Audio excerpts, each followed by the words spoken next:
Voilà ces personnages qui vont jouer l'histoire d'Antigone. Antigone, c'est la petite maigre qui est assise là-bas et qui ne dit rien. Elle regarde droit devant elle.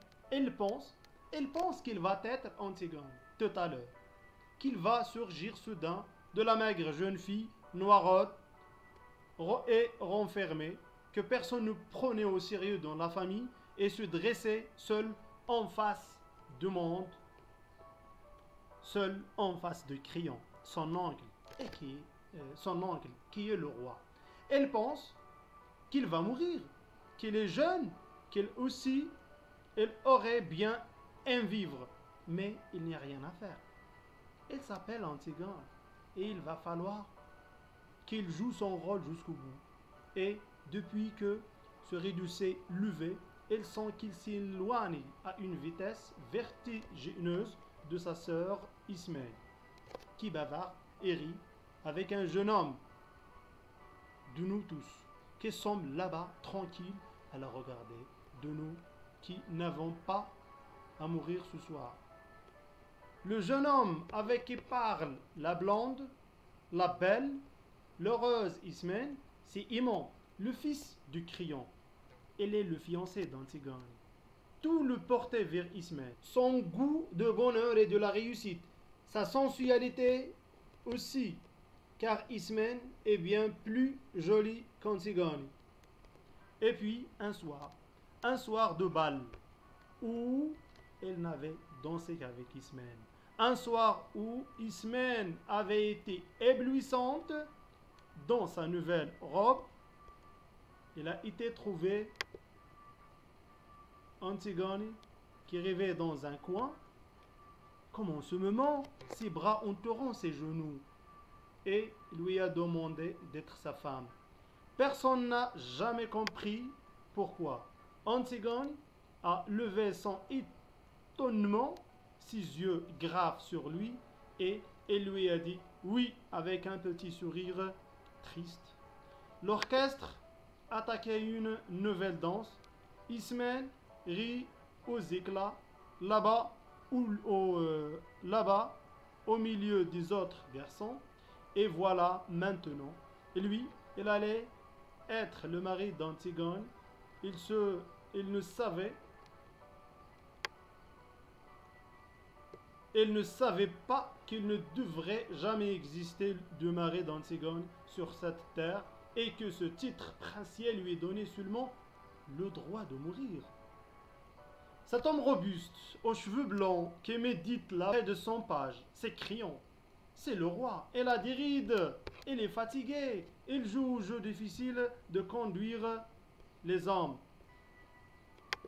Avant du temps d'Oedipe, quand il n'était que le premier personnage de la cour, il aimait la musique, les belles reliures, l'élan, flânerie, chez les petits antiquaires de Thèbes.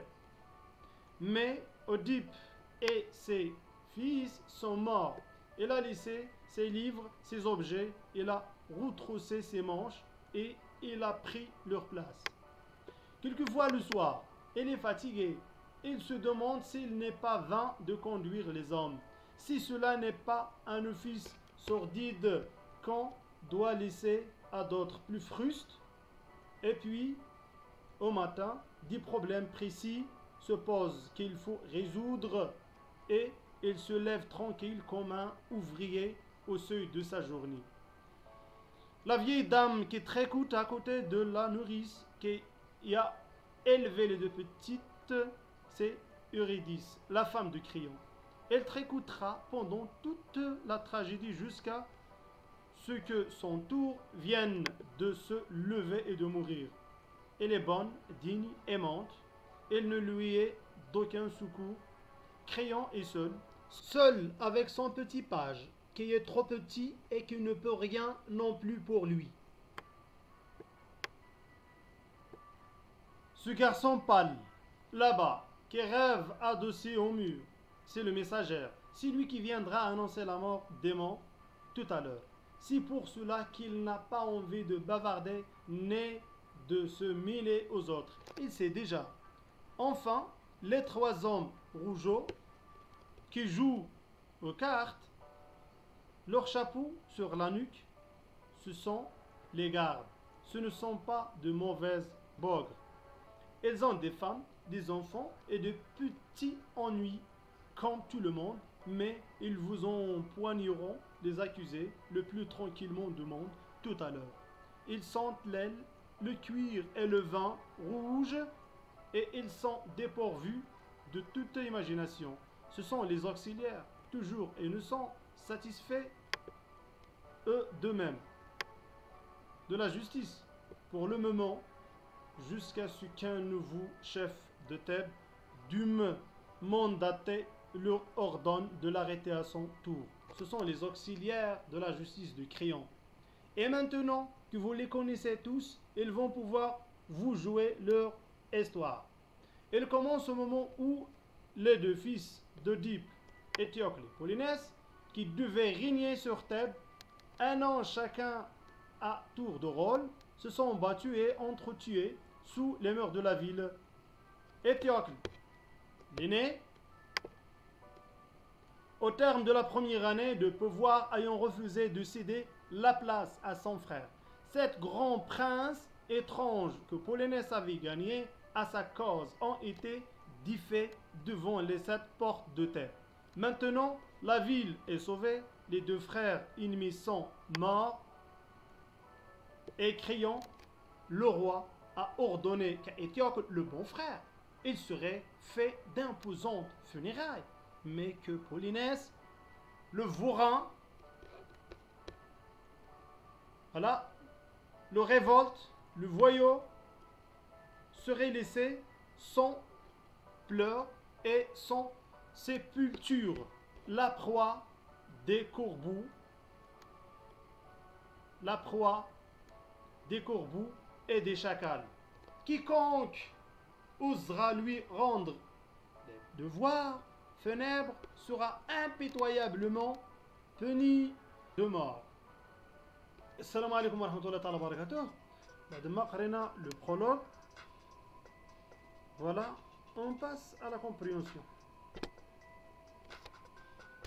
وغادي نبداو les indices d'énonciation. Qui parle?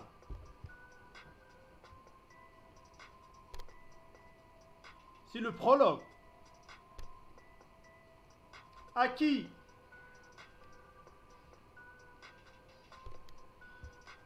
Au public, au lecteur. De quoi? علاش كيهضر؟ Les personnages, leur caractère.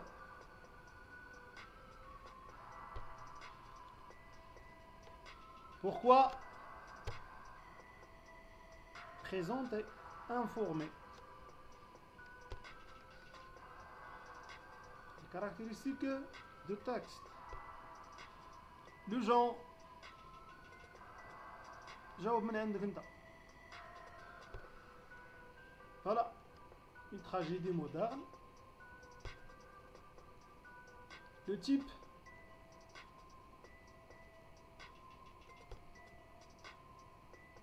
Narratif et descriptif. Niveau de langue.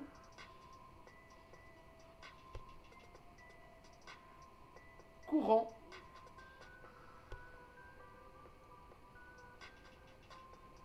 Thème abordé.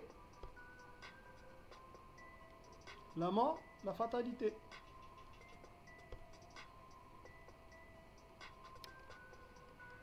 C'est un verbe. Le présent d'énonciation, au présent dial la narration.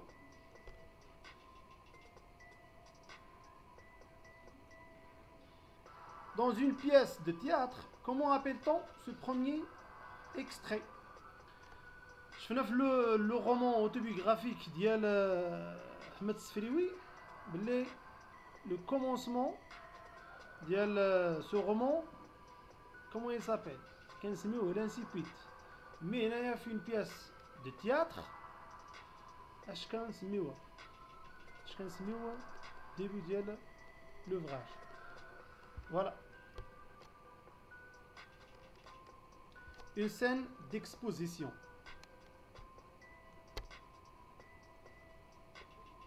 Situation de passage. Donc le texte se situait au début de la pièce théâtrale.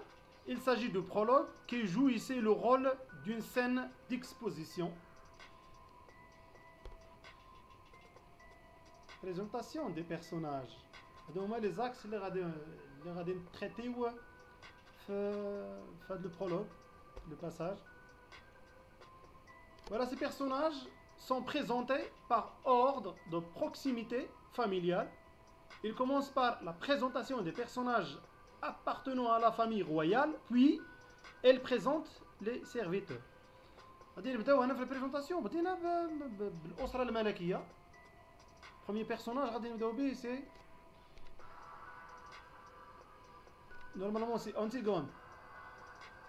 Petite maigre, noiraude, jeune, il va mourir. عاد غادي تجي إسمين, blonde, belle, heureuse. Aimant, fils de Créon, fiancé d'Antigone. Créon, homme robuste, cheveux blancs, le roi, et ainsi de suite. Eurydice, voilà le messager. Et les gardes. Annonce d'action. Le prologue annonce déjà qu'Antigone et Eurydice vont mourir. Le prologue ملي قرينا غادي نعرفوا من البرولوج بلي أنتيغون غادي تموت هي و Eurydice. Créon le roi va donner des ordres de ne pas rendre les devoirs funèbres à Polynèse, le frère d'Antigone, et menace celui qui contrira ses ordres de mourir. من البرولوج aussi عرفنا بلي كريون عطى الأوامر ديالو بدفن إتيوكل وعدم دفن بولينيس لأنه خائن. وعطى الأوامر ديالو أيضا اللي قرب أنه غادي يقوم بعملية الدفن سيعاقب. Voilà le portrait physique et moral d'Antigone et Ismène, autant que les deux personnages تمون الأسرة الحاكمة. Le portrait physique غادي ندير واحد المقارنة ديال فيما يخص إسمين et Antigone. Antigone, cheveux noirs, noiraude, petite, aspect garçonnier. Ismène, blonde, belle, éblouissante, sensuelle. هنا le portrait physique كتبان بلي إسمين زويونة و توتوبسيون المهم زويونة. هادشي اللي غادي نقولو على إسمين بارابور أنتيغون هي مقربلة شوية نواغود جو سبا كومون. غادي نمشيو لو portrait moral, triste, renfermé. Ce qui ça, tout ça concerne Antigone. Voilà, triste, renfermée, solitaire, pensive, farouche, et ainsi de suite. Ismène, bavarde, heureuse, aimer la danse, le bonheur, la réussite. Les intérêts de passage. Le prologue se veut un tableau vivant, direct et visuel, où le langage employé est familier, très accessible au public, tel un incipit dans un récit. Il sert à présenter les personnages et le début de l'action. Il joue le rôle d'une scène d'exposition et annonce déjà le ton tragique de la pièce à travers la mort d'Antigone et Eurydice. Voilà. Dans une tragédie, le prologue explique les raisons fatales qui poussent les protagonistes à choisir un tel sort. Le protagoniste هي أنتيغون. اللي ما كيقبلوش مثلا الذل ولا